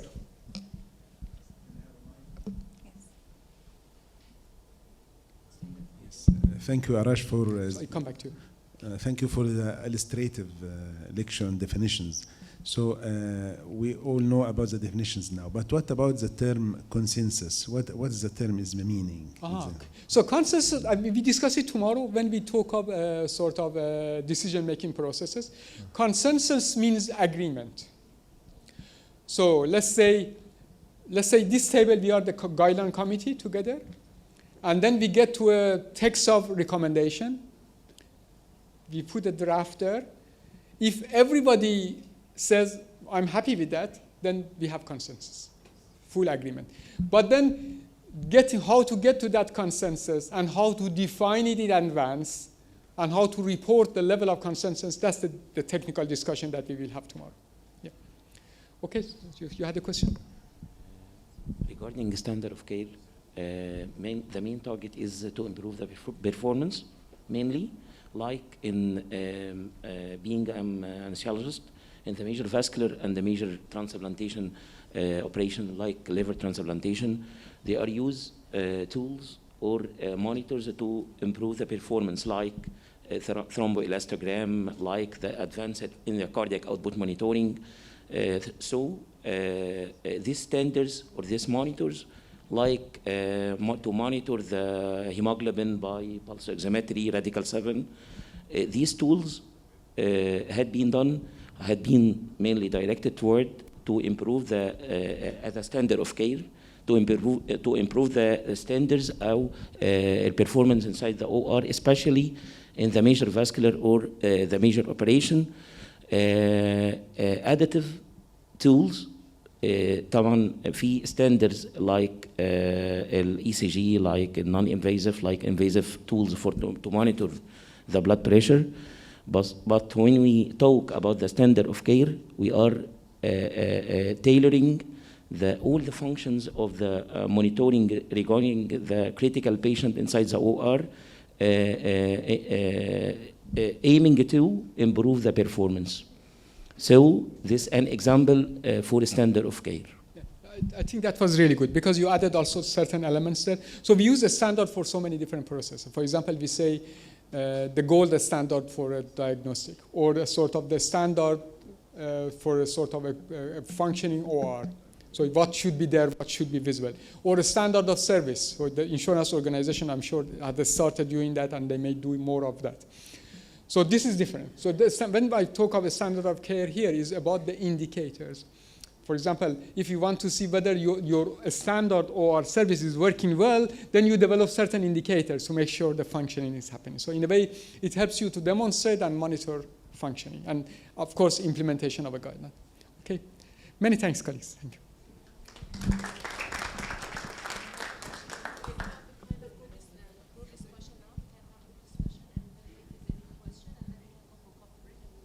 So I think in terms of group discussion, probably not needed because we had the open discussion. Any further question? Because colleagues are saying that a break might be a good idea. So I think everybody agrees. Is that okay with you, Nathan? Yeah. Okay, so if no further question, we go for a break, and then we listen to Nathan. So how much time do we have? 10 minutes. Okay. 10 دقائق. Is that okay? So that would be, so that's 11:18 now. It becomes 11:28. I can add 2 minutes. So 11:30, please. Shukran. But I'm happy to learn more about the health system and how it works as we go through the coming days. So my role with WHO headquarters, I sit within a disease department. I work within the department of HIV, viral hepatitis, and sexually transmitted infections. And in that job, I'm a technical officer where I help to develop guidelines on those disease areas. But the reason I'm invited here is because I have another role, which is the chair of WHO's Guideline Review Committee. I'm the chair, and Arash is the vice chair. So together, we work to ensure that the minimum standards that I will outline in this presentation are adhered to by the different disease departments within WHO to ensure that the end product is A word we use a lot in the world of guideline development is trustworthy. So one way you could summarize the work of Arash and myself as the chairs of the Guideline Review Committee is to ensure that WHO guidelines are trustworthy. And if the job is done well and the guidelines that are produced by WHO are trustworthy, they've adhered to the minimum standards, then it means that countries don't need to duplicate that work. They can, or spend a lot of time verifying that that work is meeting a good standard. They can, with confidence, take a WHO guideline off the shelf and trust that the recommendations that are being made are following the standards that I outline here. So that's why hopefully some of my work in WHO headquarters is relevant to some of what you are looking at here in country, and I'm looking forward to learning as much as giving information to you. So we've already heard this, I think, from Arash. Why bother to develop guidelines? Why do we need a guideline, a clinical guideline development process? And I meant to say at the beginning that I understand the presentations that will be made in the coming days will be made available to you before the end of this meeting or shortly afterwards. So some of my slides have a lot of information, but you don't need to feel pressured to write everything down because you'll receive a copy of these slides. So this is why we develop guidelines, to provide policymakers, practitioners and patients with clear guidance, to guide decisions on an appropriate course of action, whether it's an intervention, a policy, a device or a diagnostic, based on the best available evidence that can be critically appraised and judged for its level of certainty, and transparent consideration of other relevant information. I mentioned the word trustworthy is a key word in guideline development. Transparency is another key word that we use quite a lot in WHO. We want anyone who takes our guidelines to be able to understand, to be able to see clearly what evidence was looked at, who looked at the evidence, and what other information was put on the table in the development of the recommendations that were finally made. So transparency and trustworthiness are the two key words in guideline development. I was asked to give a brief example of what the benefit at a country level of guideline development could be, and it was suggested just this morning that I try and pull up an example. So I'm sure there are very many, but I was happy to come across this one from my country, the United Kingdom. The United Kingdom, as you may know, established what's called the National Institute for Clinical and Healthcare Excellence. And that was established 22 years ago. So in that group, you have epidemiologists, health economists, and other skill sets to develop guidance that the National Health Service in the UK then follows. And this is one of the first examples of the work they did. They looked at the benefits and risks of removing wisdom teeth from teenagers as they get to an age where they develop wisdom teeth. And it was previously common practice that all wisdom teeth would be removed as soon as they appear.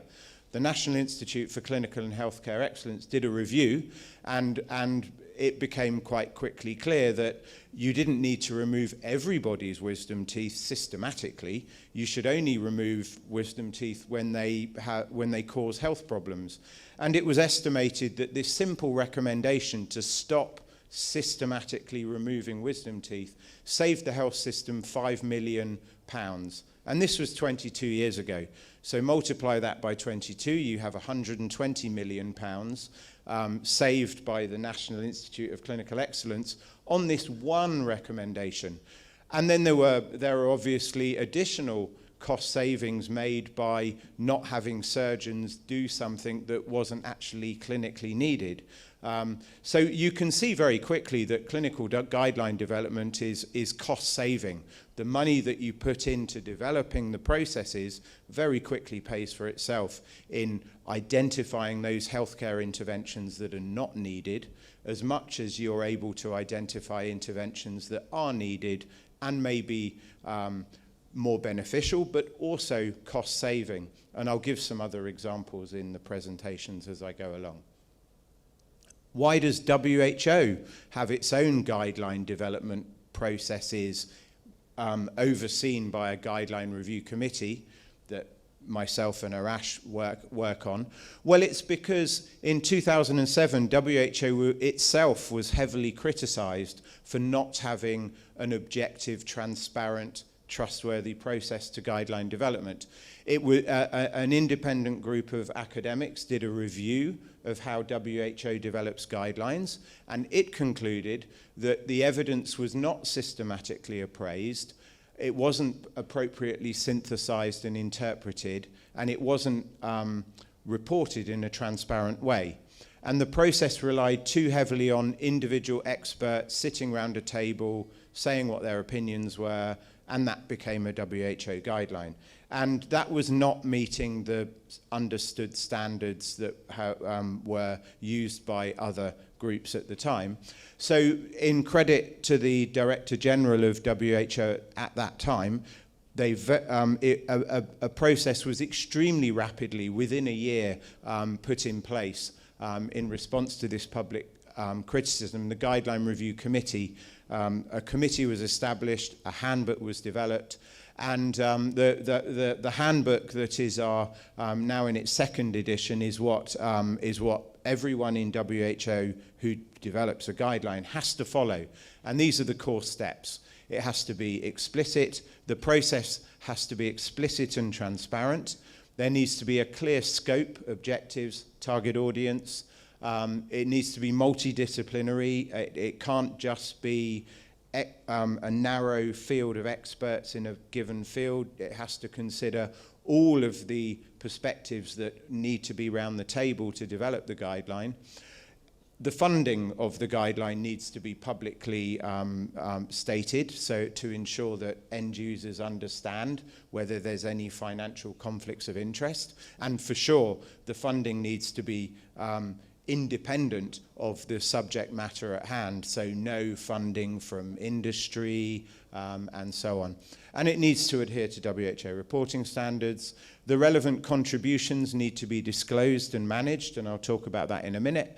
And recommendations should be actionable. It should be very clear what, if you're reading a guideline, what the guideline is telling you to do or not to do.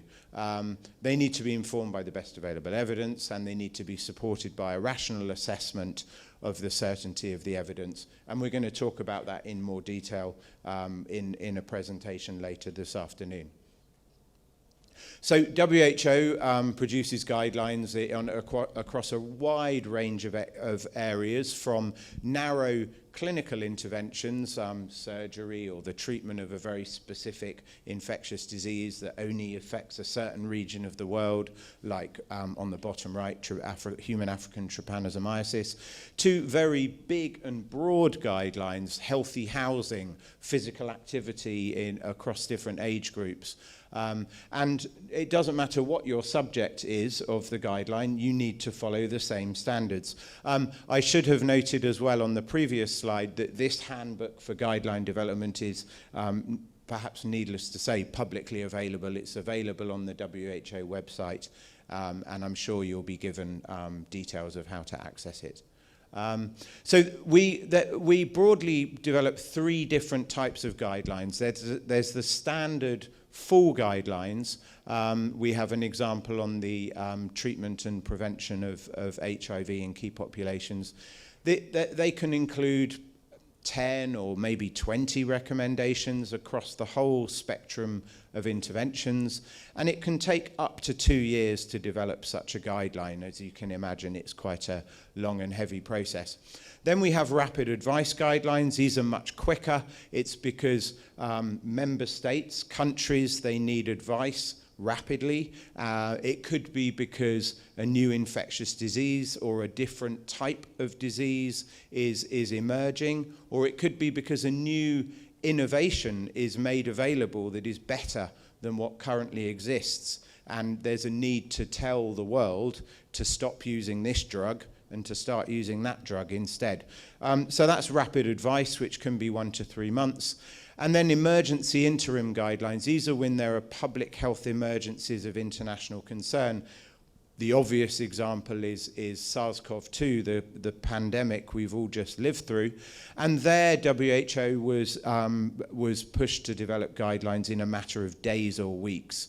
A good example would be the therapeutic guidelines, WHO giving advice to the world on what medicines could be used to treat people with severe SARS-CoV-2. And a very compressed process was put in place to be able to give that. The moment a new drug became available, WHO was able to tell the world through its guidance whether that drug could be used or not, based on a very rapid process which took a matter of weeks, as I say.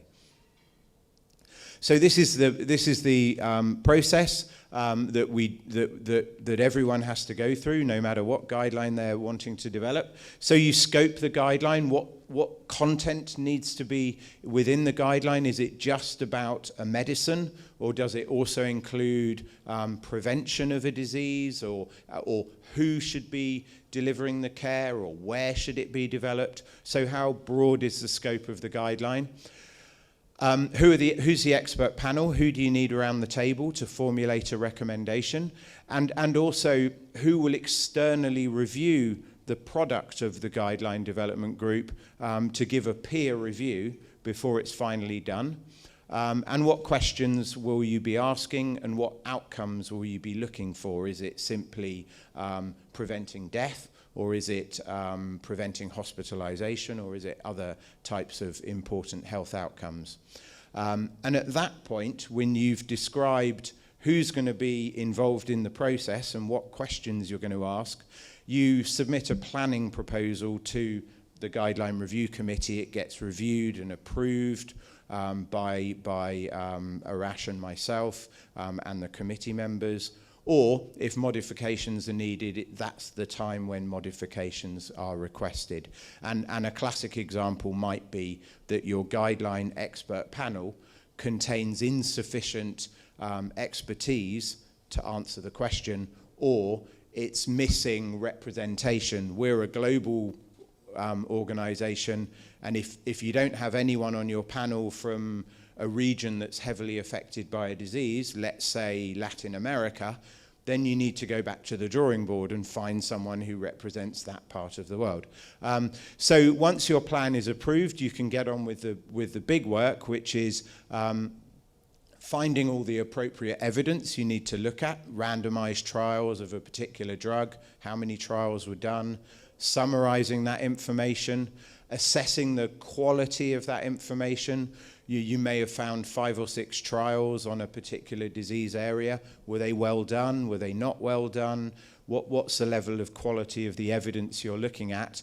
And then formulate the recommendations. And when you're formulating recommendations, you think not only about whether something works and whether there are any side effects, the benefits and harms, you also want to think about the cost of the intervention. So how much will it cost the health system to develop, to provide this intervention?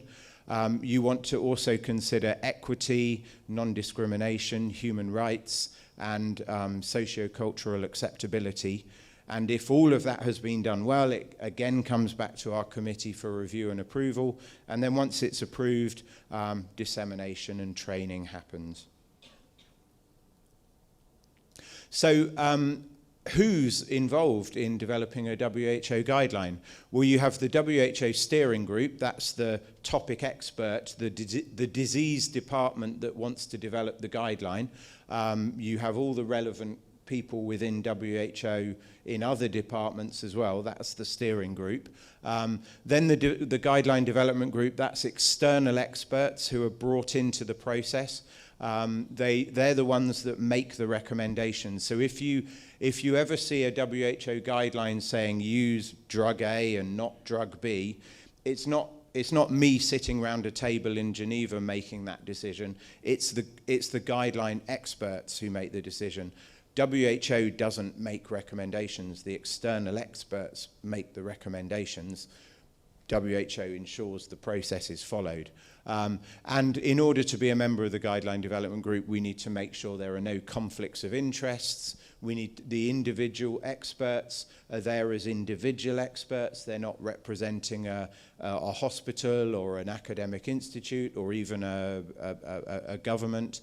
And it needs to be balanced. It needs to include all the different types of expertise we want round the table. There's a methodologist. This is usually an academic expert who's there to help you interpret the evidence. Was this randomized trial a good trial or not? And then there are other people who may be involved as well. So observers, sometimes donor funding agencies, external review teams, and the ones who review the evidence and put it on the table for us. The declaration of interest is super important at WHO. There have been problems in the distant past where WHO guidelines were a little too aligned to certain interest groups, and that was very quickly found to be problematic. So WHO has quite a strong policy to ensure that declarations of interests are managed to guard against financial conflicts of interest, but also other conflicts of interest that can exist. So the one we have at the moment dates back to 2014, and it has here the types of conflicts of interest that could be imagined: employment, research, investment, intellectual property, and public statements and positions. You may be an expert in a certain area, but if you have a track record of believing one type of guideline should exist and not another, then it's problematic to have you round the table in a consensual process if it's known that you hold a very strong view on something at the beginning. So we asked for declarations of interest. We, from all those who are involved in developing the guideline, if needed, they're reviewed by our legal department, and once it's considered there's no problem, we go ahead. We also, for the expert group members, we post their biographies online for several weeks so that any member of the general public can, if they have a concern, they're aware of who's going to be brought around the table to develop the guideline, and they can voice their concern with WHO, and if it's considered appropriate, then steps will be taken. No problem. The grade process is something that we follow for most of our guideline development. It's a way to assess. So you've done a systematic review, you found the randomized trials of a particular drug, but you want to know whether that body of evidence is solid and robust and can help you make the recommendation you want to make. And we appraise the body of evidence by using this thing called the grade process, which you'll hear more about in the coming days as well. What the grade process looks at is were the studies well done? You found a few randomized trials supporting a particular drug. Were they well done, or were they badly done trials? Maybe you have 5 trials, all looking at whether a drug is effective at treating a particular disease. Inconsistency is about, do all trials say the same thing, or do 2 trials say the drug works and 2 say it doesn't work and one's in the middle? Is there consistency in the outcomes, or are they all saying different things? Indirectness, that often is when you have evidence for a certain population but not another population, and so you're borrowing evidence from one population to try and make a recommendation in the other. A classic example is pediatrics. You may have lots of evidence on a drug for treating adults, but no one's ever done the studies for children. Can you take the evidence from the adults and apply it to the children? That would be indirectness. Imprecision, it's if the study just didn't have lots of participants, there may be, it may say a drug works or doesn't work, but there's wide confidence intervals around what that study says. So the statistical imprecision, you're not confident in the results because it's a small study. And then there are things that can increase your certainty in the evidence. If it's got a very big effect size, the drug clearly works, even if the study was quite small. You think they've managed confounding well, so you're very confident that the result is the result, and dose response. In WHO guidelines, we talk about the strength of a recommendation. So the strength of a recommendation reflects the extent to which we can, across a range of patients for whom the recommendations are intended, be confident that desirable effects outweigh undesirable effects. So a strong recommendation is a recommendation where we as WHO are recommending everybody everywhere should implement this recommendation, use this drug. Whereas a conditional recommendation, we're less confident it should be done everywhere, and there may be conditions where you might not want to implement the intervention. So you might weigh in other factors before you make the decision as a Ministry of Health that you would go ahead with the recommendation. This is another way of saying what I've just said. A strong recommendation, most people would want the recommended course of action, and only a minority would not. Conditional recommendation, many people would want the intervention, but some wouldn't, and it requires shared decision-making and involvement of stakeholders. And again, this is saying a little more what I've said before. The factors that affect the strength of a recommendation, the balance between benefits and harms. A drug may work, but does it have lots of side effects or not? The certainty of the evidence. Was the study done well? Does it give you high certainty as appraised by this thing, the grade process? Values and preferences. WHO guideline development includes often surveys or other forms of evidence to ask the end users what they think about the intervention. So would doctors or nurses or community health workers, what do they think about the recommendation? And end users being patients as well. What would patients think about being given a certain intervention? So the values and preferences, how does that support or otherwise the proposed recommendation? Costs, we're going to talk about that a bit more this afternoon, different ways of assessing the cost of a given intervention, and some of these other factors, equity, acceptability, and feasibility. Can you actually deliver what's being recommended in a given healthcare setting? This has relevance because WHO it recommends certain things strongly. Sometimes it gives conditional recommendations. Does it really matter in the end? Well, one study shows that yes, it does work. It does matter quite a lot. When WHO recommends something strongly, most countries follow WHO's recommendations. So we looked across 44 guidelines, 20 different countries, a range of different diseases, and we found that when something was recommended strongly, 82% of those countries followed WHO's recommendation. When it was recommended conditionally, only 60% followed WHO's recommendation. And this is appropriate because that's exactly what a strong and a conditional recommendation means. What it also means, though, is that conditional recommendations are followed by, are not ignored, they're still followed by people, they're just not followed by as many people. So we talked about decision making and consensus. We're going to talk about that a bit more. What we would prefer, so we have our guideline development group, our group of experts. They're looking at all the evidence and they need to make decisions.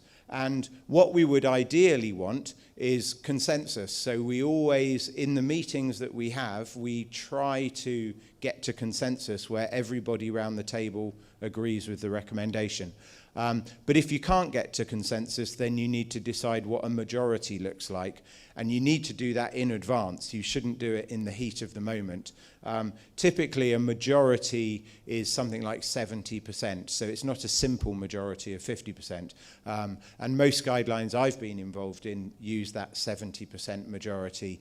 And what is advised by WHO is if you're not getting consensus, so if 30% of the room don't agree with the guideline recommendation, then you should state what their disagreements are, so that when WHO publishes a guideline, you as the end users can see what the problems were, and you can make your own minds up as to whether you agree with the majority or the minority views were valid in your situation.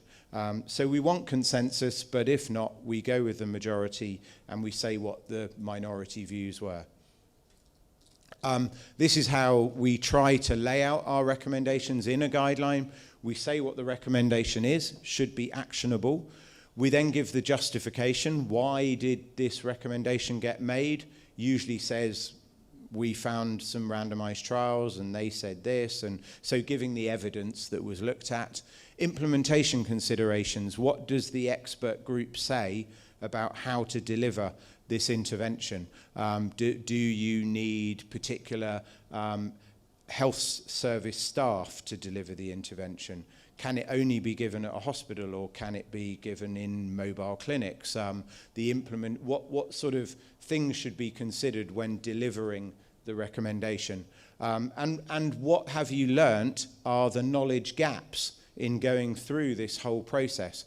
So a WHO guideline wants to also provide research priorities to the research community to say, we've done all of this, we have these questions, and we recommend to the international research community that these should be questions to be answered, so that when we next sit down and redo this guideline, we'll hopefully have more information to be able to make better recommendations. And the rest I've talked about. The content is supported by a grade evidence profile that is also made publicly available. And the evidence to decision framework, the different steps that the expert group, all of those things they looked at, cost, values and preferences, feasibility, all of those domains should be found within the guideline as well, so that you as the end recipients of a WHO guideline can see everything that was looked at and make your own minds up. So in summary, WHO guidelines aim to meet the highest quality standards for how guidelines get developed. They focus on member states and end users' need. They try to address important questions. They optimize usability, and a diverse group of stakeholders are brought together to help formulate recommendations. They're based on high-quality systematic reviews of all the available evidence, and we'll talk about that, how to do that a bit later this afternoon. They use the grade process to decide, once you've got this body of evidence, is it reliable evidence? Were the studies well done or not? Can it be? What is the level of quality of the available evidence that's there? Incorporate multiple processes to minimize bias, conflicts of interest, etc., and all judgments and decision-making transparent, explicit, aiming for consensus, and if not, you have a definition of what the majority is. So that's this presentation. It's all been about how WHO develops its guidelines, but I hope somewhere in there there are some pointers for how the work that you have ahead of you can be supported as well. Thank you very much for your attention. I'm aware I haven't been as interactive as my colleague Arash, but now if anybody has any comments or questions, I'm very happy to.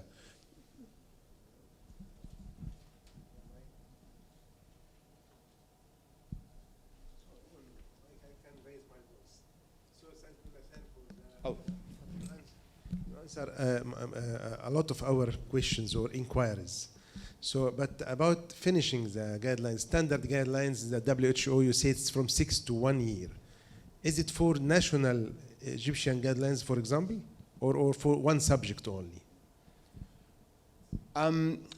So within WHO, it would be for one subject, but that subject could include 20 different recommendations. So it could be a whole how to manage a particular disease. Yes. And within WHO, you will see there are guidelines that may only have one recommendation. It's because a brand new treatment has become available. It's super important. You want to tell the world what you think about it. And so you may have a guideline with only one recommendation, but often you have guidelines that cover a whole disease area. So second question, would you hire in the WHO, would you hire one international guidelines, or you compare many of the international guidelines protocols, or so to get out some of your recommendations? Yeah, so the former Director General of WHO said, adapt, don't adopt. And what she meant by that was that WHO guidelines are guidelines for national guidelines to be developed. So it's not expected that every country will take a WHO guideline and just start using it. They go through their own adaptation process to decide what is appropriate for their context. Okay, thank you very much.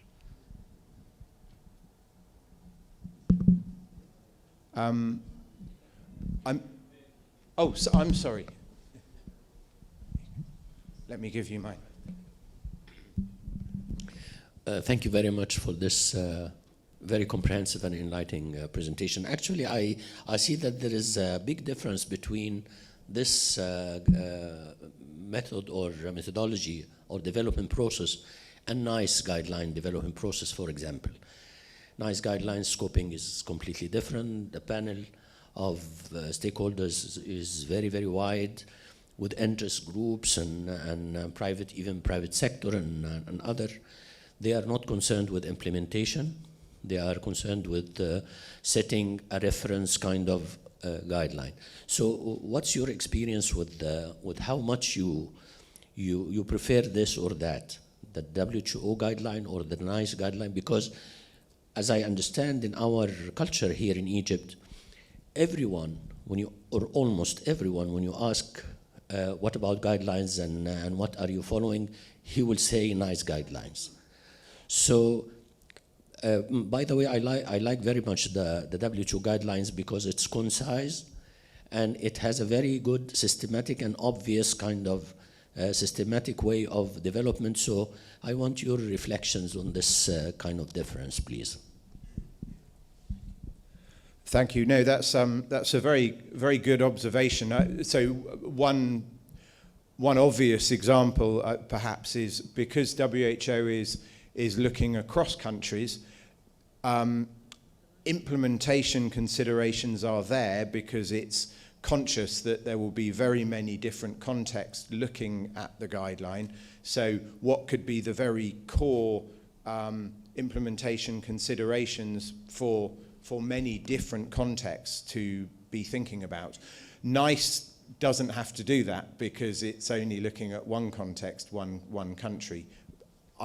That would be my suggestion for that. I think you gave another example of stakeholder consultation. Within WHO, that can depend on the topic, actually, on how contentious the topic might be. So WHO guidelines on nutrition, for example, have received a lot of public debate, and some of that and a lot of pushback from industry, from the nutrition sector.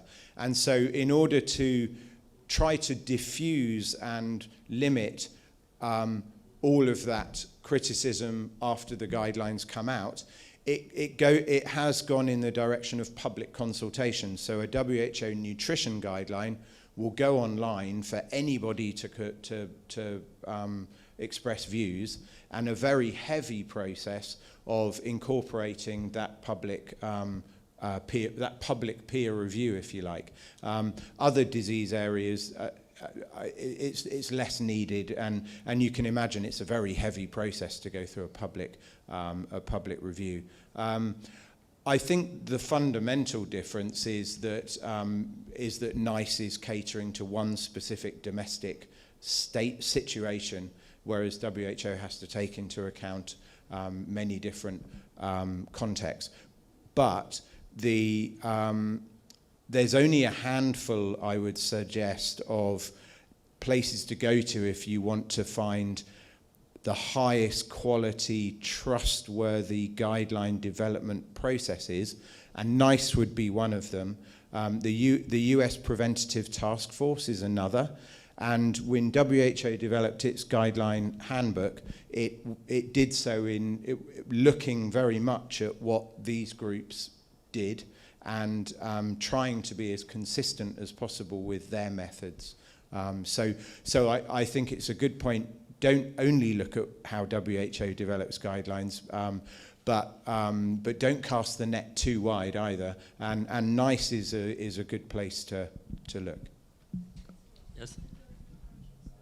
Yes, please. Okay. Thank you for the excellent presentation. We are here in Egypt, at least for the cardiology. We are part of the European Society of Cardiology, and also collaborating with the American College, the AHA, all these things. And actually, I've been one of the writing committees in one of some of these.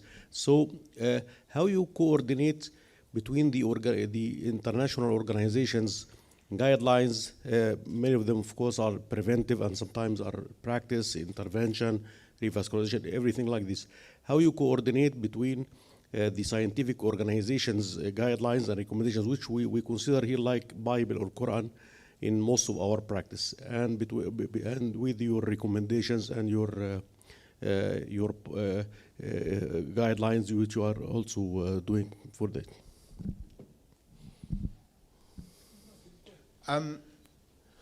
So I know nothing about that area, but I'll give an example in viral hepatitis.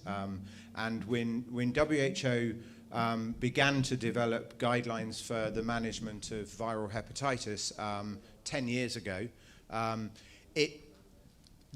because it was looking at a public health approach. So how do you how do you diagnose and treat a whole population with hepatitis C, for example? And there were new drugs available that could allow that to be done at scale.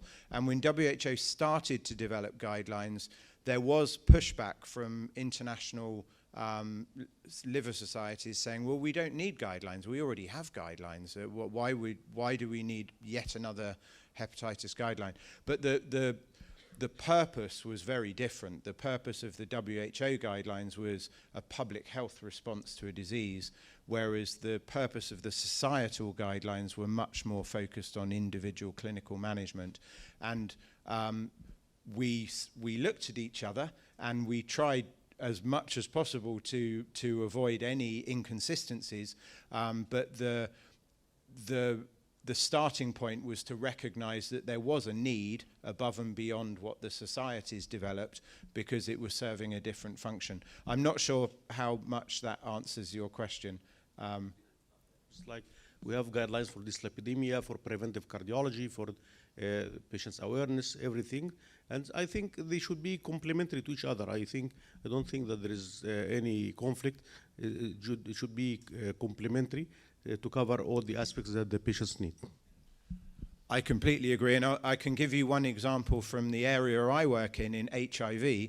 There was an outstanding question that the guideline process of the HIV department was not able to answer, but the guidelines from the South African HIV Clinicians Society did answer.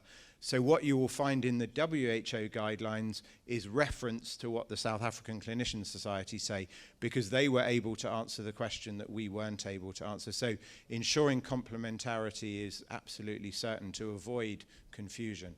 Arash. Many thanks, Nathan. And just wanted to maybe add a couple of points, and I mean, very, very good discussion colleagues are raising. So on the NICE guide, first, I mean, I have a piece of info. I shared it in a meeting we had with Nathan and other GRC members yesterday. So before I joined WHO, I did an assessment of national guideline programs globally. And within that, we assessed the programs that they have, and also international ones, and including several society programs. And within that, sort of the main, sort of the best methodology at the time was WHO approach. I mean, and that was independent of WHO. I wasn't planning to work for WHO either. I mean, so that was totally independent, and we published it. I didn't inform WHO when we were doing it either. When we published the work, we just sent a copy of our work to WHO colleagues. So in that sense, I mean, the methodology is sound. The point is whether also we make sure that it's applicable, because you can have a very good methodology, but not following it really well. So that's the other challenge, and that's why, I mean, a steering committee role is important. The role of the guideline review committee is important, and that's part of the sort of responsibility distribution in Egypt you are planning to do. On the NICE one, I'm not aware of the current situation, but I worked for NICE guidelines many years ago, and they actually consider implementation issues. So it's not that they don't. Even so, one of the things that we had in the first meeting of GDG, there were experts who would come and sit and discuss what you should consider if you want to consider implementation consideration. Many of the recommendations that NICE calls good practice points or good practice are actually implementation considerations. So it's not ignored there either. I mean, that's on the sort of international societies, I mean, Nathan covered it really well. What I would add is there are two challenges. One is that some of the international societies are highly funded by pharmaceutical companies. So then there is a conflict of interest that if it's not well addressed, you are not, it doesn't mean the guidelines are biased, but you are not sure whether they are biased or not. So without knowing anything about, I mean, I'm not referring to any specific society, and some societies really produce really, really good guidelines. I mean, there were examples made, and the other example could be IDF. In my presentation, I referred to some of the IDF work, for example. But then, as of WHO, this is a very clear-cut thing. So if any link, then the sort of the approach become. The other challenge is that international societies, I mean, in their guidelines, usually are society-focused. So this is the sort of the discipline focus. Some of them, when they do the guideline, they bring other expertise in, but not all of them. So in a way, when it comes to the point of discussion, when we think of, let's say, Egypt, as, for example, WHO will be a source for you if there is a guideline on the topic, so will be the sort of international society guideline. But then you need to, with open eyes, to check all those aspects, that part of your assessment, whether the guideline meets the minimum criteria for you to adapt it to the national context. So these are the sort of questions you ask yourself when you do that. Let me disagree with you regarding the funds by the companies. It is pure. When I joined the writing committee, I signed more than 20 papers that there is no, we cannot transmit anything from the information we know. If I have any relation, even as a speaker for, it is not related. Maybe the conference, but the American College of Cardiology, the SCI, the European Society of Cardiology are doing a great job. And actually, we are teaching our students here, we are doing the Egyptian Fellowship Board of Cardiology and all the 60 other specialties. 50% of the education is through these guidelines. It is not related to, and usually they select people who are not biased by but of course I agree with you that both are serving the education and patient care, all these things, but these societies, they try to be very far from anything publicity or anything to be under influence by companies.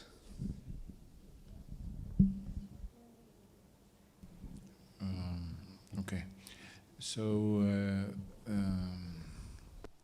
yes, thank you, Nathan, for this comprehensive and nice presentation.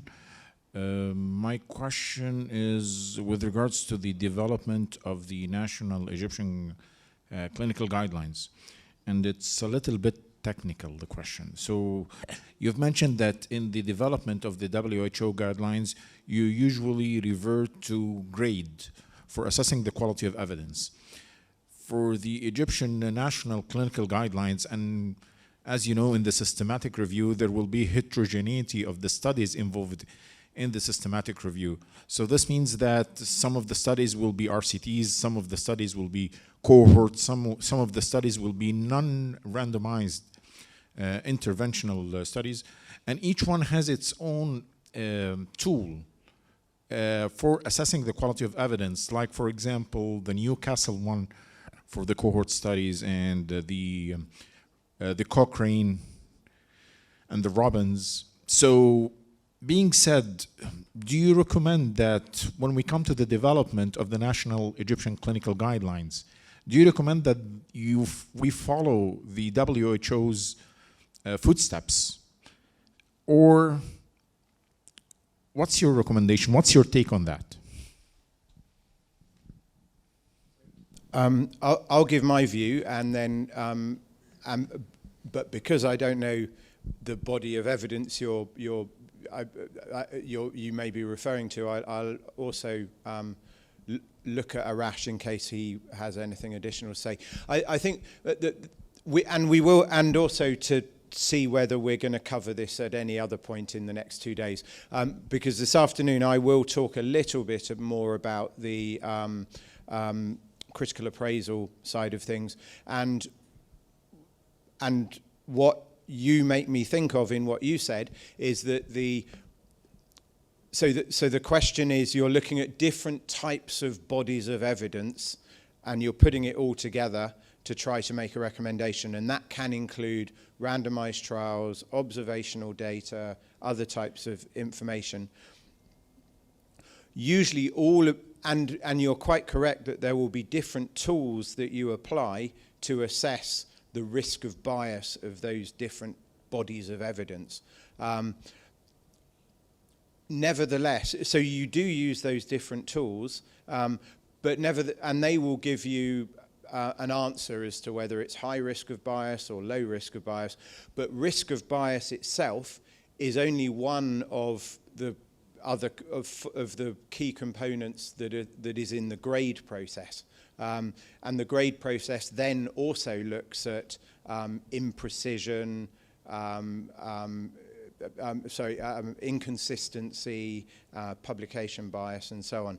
And those things can be looked at. So let's say you have 10 observational studies. You can still put that information together and say, is it all pointing in the right direction, or is it pointing in different directions?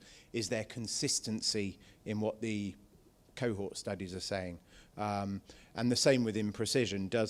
Are they tiny little studies that are giving you very large confidence intervals, or are they very large observational studies that can give you quite a confident final result? So I would suggest that you can still use grade, even if before using grade, you're using different types of tools to assess the different bodies of evidence. So one thing for RCTs, one thing for observational.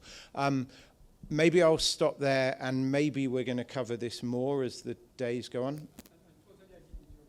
Okay, so, go ahead. I thought that heterogeneity here means extremities and polarities in the outcome, not differences in the study design. Am I right? Yes. Okay. Because that's right. So you can have heterogeneity in study design. You can have trials and cohorts and other things, But here we're talking about heterogeneity. So within the trials, is there heterogeneity in the outcomes? Within the observational data, is there heterogeneity in the outcomes? Yeah. Well, thank you, Nathan, for such comprehensive presentation. Well, I need to remind myself and each one in this room is that when we speak about the guidelines, especially developing a national guidelines, we should not start the process from the very beginning. We should not reinvent the wheel. Actually, the guidelines are there. Even the WHO, when they wanted to develop their own guidelines, they looked in the guidelines which are published by the scientific societies, the well-reputed the scientific societies, and they choose between these